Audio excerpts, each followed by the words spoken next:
السلام عليكم.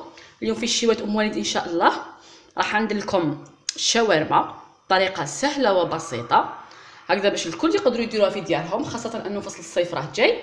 نحبوا هذه الوصفات الخفيفه والبنينه. واش راح نحتاج فيها هذه الوصفه؟ صدر تاع الدجاج اللي قطعته رقيق كما راكم تشوفوا، مرصوات صغار قطعوهم. اذا راح نحتاج ياغورت ناتور، وراح نحتاج خلطه توابل الشاورما. يعني التوابل نشريهم بهذه الطريقه اللي يجوا مغلوقين، راح يجي الجوده تاعهم عاليه وتجي يعني بنينه بزاف، ويجي ماشي ضاربها الريح خير من تروحي تشري تاع الميزان. هادو احسن، يعني حتى راس الحانوت العكري اي حاجه نشري بهذه الطريقه، يعني راح يجوكم هايلين والبنه تاعهم تجي قويه ومليحه. راح نحتاج ثوم بودره، شويه تاع الثوم بودره، الملح، فلفل الكحل والعكري احمر. نجوزو مباشره لطريقه التحضير. نحكم ان ريسيبيون طبسي، ندير فيه الدجاج تاعي، نديرلو الياغورت ناتور علبه او اثنين، يعني كل واحده على حساب الدجاج اللي دارتو. انا هنايا عملت صدر واحد، اذا راح نديرلو علبه وحده ياغورت ناتور.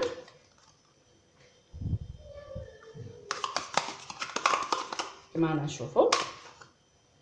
الان ندوزو للتوابل. راح نديرلو فلفل اسود،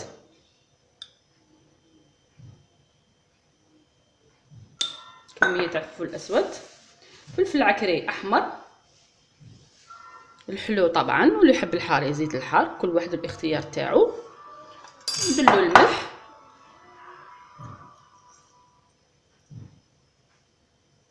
كما نشوفوا. كميه تاع الثوم بودره، هذا اختياري، اللي ما عندهاش تقدر ما ديروش، لكن راح يعطي طعم هايل للشاورما تاعنا، احسن من اللي نديروه ني وتكرفجوه. اللي ما عندهاش ما ديروش. وتوابل الشاورما الخاصه بالشاورما بهذه الطريقه. اذا نخلط المقادير مليح. هذا الدجاج تاعنا باش يتبل لنا مليح في هذيك التتبيله الخليط تاعنا.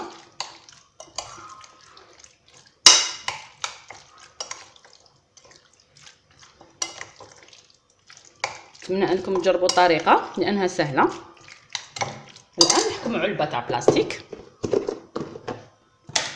ندير الخليط في العلبه.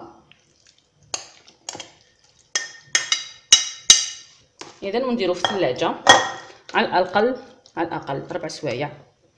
يعني هنا تقدري ديري تجهيز مسبق، ديري في الثلاجه تاعك وتخليه حتى العشيه، مثلا الصباح تخدميه والعشيه تتناوليه مع الافراد العائله تاعك. اذا راح نديرو في الثلاجه وندوزو مباشره كيفاش نخدموا الخبز تاع الشاورما. اذا الان راح نبداو مباشره في طريقه الخبز الشاورما. واش راح نحتاج في خبز الشاورما؟ راح نحتاج حوالي 250 غرام تاع فرينه. هذه الكميه راح دير لي 4 خبزات تاع الشاورما، لانه انا حندير كميه قليله، لكن نتوما كل وحده تضاعف، يعني العائله تاعكم كبيره ضاعفوا الكميه، ديروا 500 غرام فرينه. مغرف صغيره تاع خميره الخبز، مغرف كبيره تاع السكر، مغرف كبيره تاع الزيت، الملح، ونلموها بالماء. نبدا مباشره 250 غرام تاع الفرينه، مغرف صغيره تاع خميره الخبز، مغرف كبيره تاع السكر. اذا نخلط المواد الجافه مع بعض.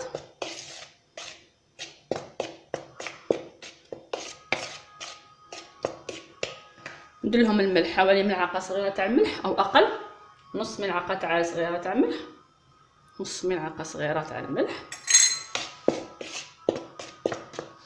مغرف كبيره تاع الزيت،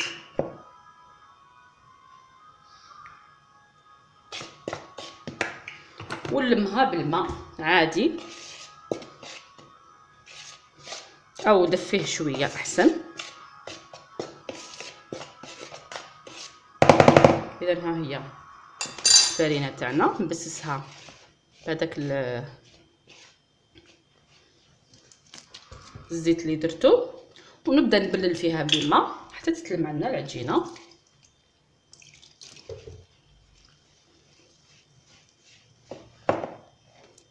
العجينه نديروها شويه متلوقه باش الخبز تاعنا يجينا هشيش ويجينا بنين بهذه الطريقه.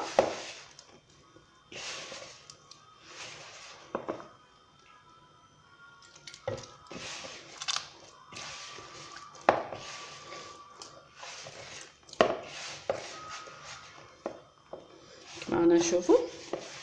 اذا راح نحطو على البلون دو طرافاي تاعي ونلمو مليح. طريقه سهله.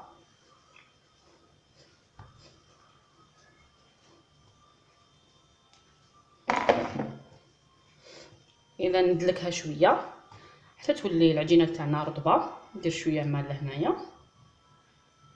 كما قلت لكم لازم تخلوا العجينه تاعنا طريه، ما تكونش يابسه.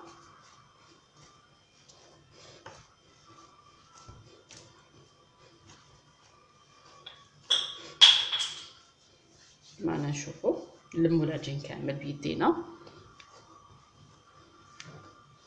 وهذيك الفرينه ما نخلوهاش.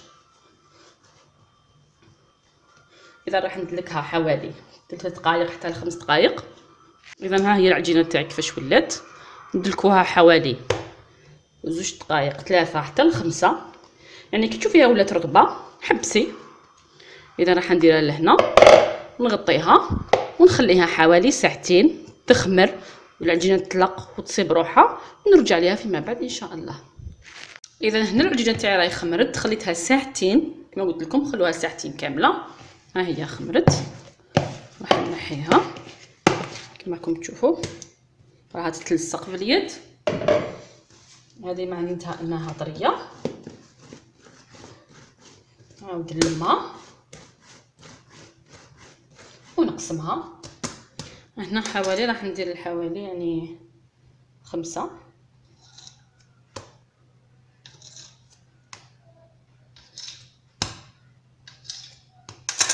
بهذه الطريقه ندير 5 خبز. ها هما 5. حنستعمل الفرينه باش تجينا الخدمه سهله. اذا هذه قويه نقص منها شويه، نزيد فيها هذه. اذا حتى نسقمهم يولوا كامل ملاح، ونسقمهم دوائر بهذه الطريقه. معنا نشوفوا بهذه الطريقه.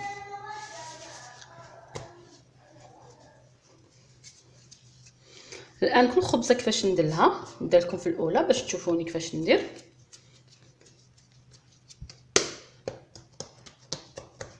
نفتحها بوسط الحلال والفرينه. دائما ما نستغناوش عليها في الخدمه تاعنا لانها راح تسهل علينا الخدمه بزاف. ونحلها على شكل دوائر. نحلها على شكل دوائر ونكبرها مليح. لازم العجينه نفتحوها رقيقه بزاف، ما نديروهاش خشينه. الا جاتكم الحل صعيب خلوا العجينه تاعكم ترتاح شويه، من بعد حلوها باش تجينا الخدمه سهله. اذا انا حنكمل العمليه كامل، نفتح كامل الخبزات ونعاود نرجع لكم فيما بعد ان شاء الله. يعني سيو كيفاش ديروهم على شكل دوائر ويكونوا رقاق بزاف.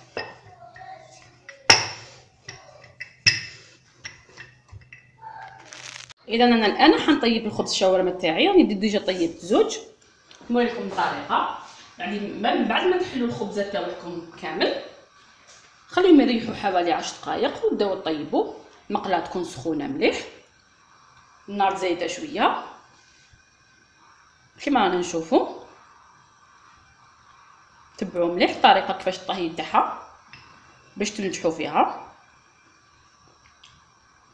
غير تبدا دير فقاعات صغيره نقلبوها ونعسوها. نبقاو نقلبوا فيها كل مره باش ينجح لنا الخبز الشاورما تاعنا اللي هو الخبز السوري. نزيد نقلبها.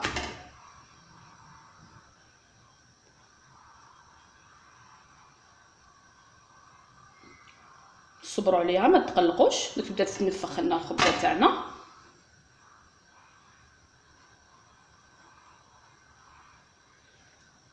لانه هذا هو لاستيس تاع الطياب تاع الخبز تاعنا. او بدا يطلع بسم الله. نزيد نقلبو.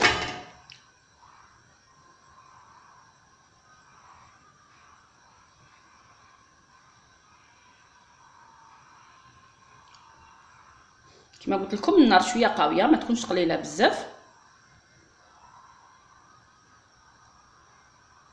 ها بدا يتنفخ الخبز تاعنا. بسم الله. طريقه سهله وبسيطه، ان شاء الله تجربوها وتنجحوا فيها.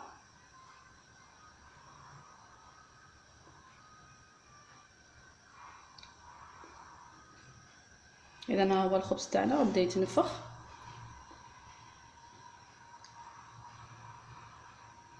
كما نشوفوا نقلبوا.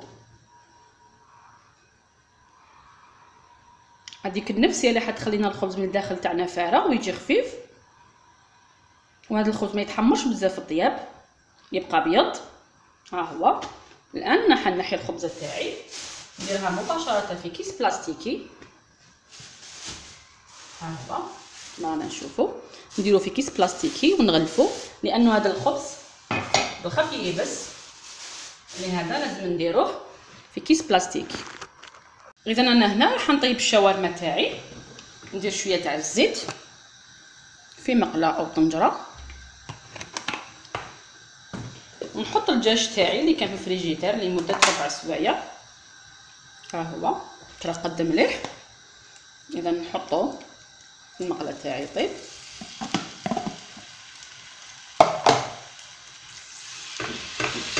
اذا نقلبو حتى يطيب مليح.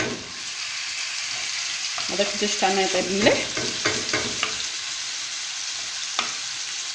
راه تشرب كاع ديك الخلطه والتوابل اللي درناهم.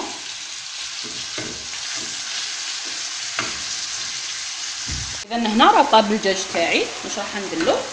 كنت حبه تاع الطوماطيش قطعتها اوندي، نزيدها للدجاج تاعي، نزيد له حوالي 2 دقائق ونطفي عليه. اذا الان راح نبدا في تشكيل ساندويتش تاع الشاورما تاعي.